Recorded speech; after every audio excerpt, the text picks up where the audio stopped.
I think distribution policy should drive your investment strategy. And again, not the other way around, is that you don't set up a strategy and then say, oh, based upon how we're invested, here's what we can distribute. No, we set up the investment strategy based upon how we want to distribute that money going forward. And again, I think here is where the time horizon model really works well, especially in this, is that your time horizon to distribution. And now you're on a time frame and saying, okay, I've got in the next 2 years, we have this much for distribution.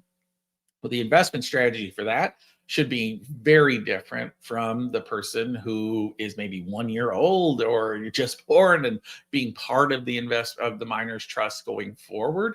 They have 18 plus years and maybe even up to 25 years and maybe even more than that, depending on how you set up the distribution strategy.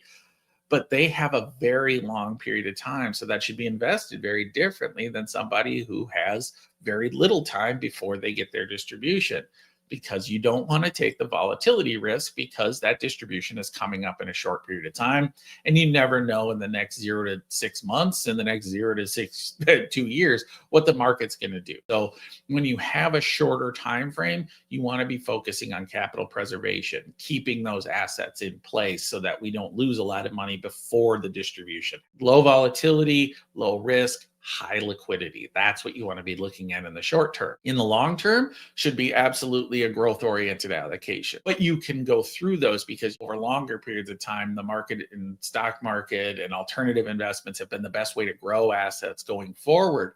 And so you can take that short-term volatility to your advantage, because you have a long time frame to try to grow these assets over an extended period.